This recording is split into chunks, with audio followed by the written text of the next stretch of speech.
नमस्ते दोस्तों। आज हम लोग बात कर रहे हैं एडवर्टाइजमेंट एजेंसीज के बारे में।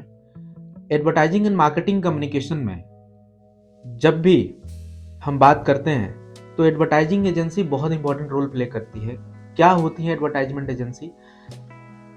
मान लीजिए कि रिलायंस कंपनी है। रिलायंस को यदि अपना कोई एडवर्टाइजिंग कैंपेन रन करना होगा तो वो क्या करेंगे?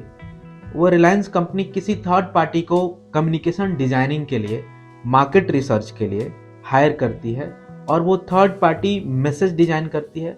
मैसेज डिजाइन करके मीडिया में टाइम और स्पेस परचेज करती हैं और इस तरीके से पूरा कौन सा मैसेज किस समय, किस दिन, किस तारीख को टेलीविजन, रेडियो या फिर और भी मीडिया, मास मीडिया के द्वारा रन करना है, ब्रॉडकास्ट करना है, ये डिसाइड किया जाता है एडवर्टाइजमेंट एजेंसी के द्वारा।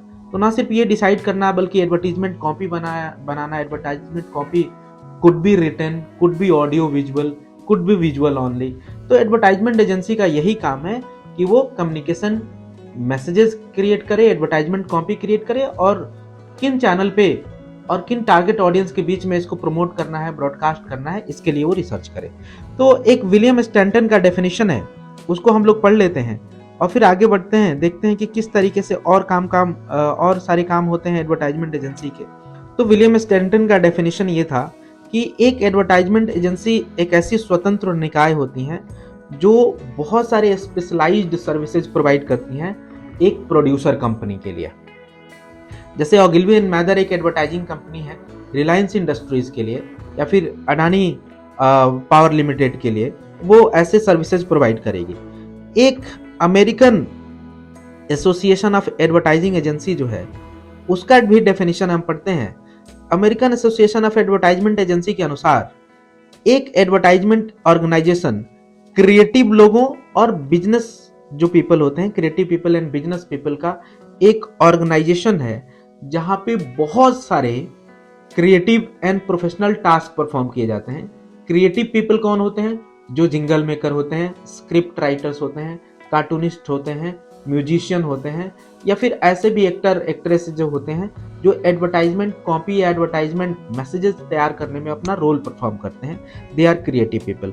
मार्केटिंग रिसर्च वाले जो लोग होते हैं उनको हम बिजनेस लोग पीपल कहते हैं या फिर मीडिया प्लानिंग, मीडिया शेड्यूलिंग के जो लोग होते हैं वो बिजनेस पीपल कहलाते हैं। हम लोग थोड़ा सा बात करेंगे कि एडवर्टाइजमेंट एजेंसीज के काम क्या क्या होते हैं। तो एडवर्टाइजमेंट एजेंसी के फंक्शन के तौर पे हम लोग सेल्स, प्रमोशन, मार्केटिंग रिसर्च करना, ऑडियंस और क्लाइंट को अट्रैक्ट करना, रिसर्च के बहुत सारे फंक्शंस परफॉर्म करना जिसमें हम डेमोग्राफी के बारे में नॉलेज लेते हैं, साइकोग्राफी, बिहेवियरिस्टिक सेगमेंटेशन। साथ ही साथ आपने advertising planning, media scheduling, media selection, creative function भी एडवर्टाइजमेंट का ही फंक्शन है। मीडिया सिलेक्शन का बात मैंने कर ही लिया। साथ ही साथ एडवर्टाइजमेंट में कितना पैसा खर्च होगा और वो एडवर्टाइजमेंट जो मनी अल्टीमेटली एक्यूमुलेट किया जाना है प्रोड्यूसर ऑर्गेनाइजेशन से, लेकिन वो किस बेसिस पे? क्या प्रोड्यूसर ऑर्गेनाइजेशन का अगर सेल बढ़ा दे एडवर्टाइजिंग कंपनी तो उसका कुछ हिस्सा मिलेगा या फिर जितना उसने काम किया है उसका हिस्सा मिलेगा या फिर मार्केट शेयर के अनुसार उसका शेयर मिलेगा। तो ये कुछ बजटिंग टाइप्स होते हैं और साथ ही साथ ऑडियंस और प्रोड्यूसर कंपनी के बीच में कोऑर्डिनेशन स्थापित करना भी एडवर्टाइजिंग एजेंसी का काम है।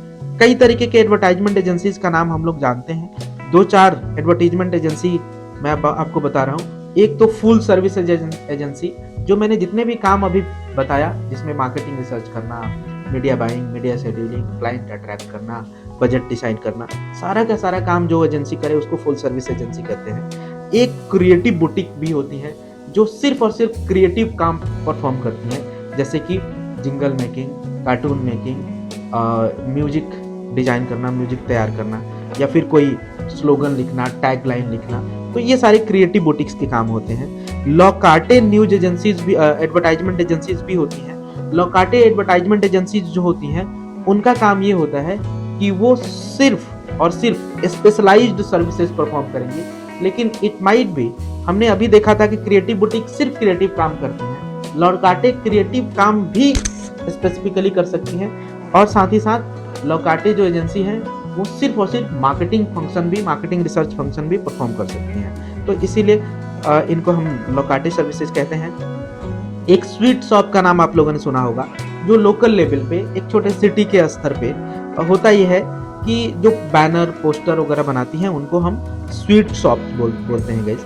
अब मैं आप लोगों से एक बात और भी बता दूं, बहुत इंपॉर्टेंट इन्फॉर्मेशन शेयर करना चाह रहा हूं कि सर वो कौन कौन सी एडवर्टीजमेंट एजेंसी हैं जो वर्ल्ड लेवल पे लीडरशिप रोल में प्ले करती हैं। जैसे कि वो लंदन की एक वर्ल्ड प्लास्टिक प्रोडक्ट WPP एक एडवर्टाइजमेंट एजेंसी है जिसका पूरे ऑल ओवर वर्ल्ड में सबसे ज़्यादा मार्केट शेयर है, यानी सबसे बड़ी कंपनी WPP लंदन की कंपनी है।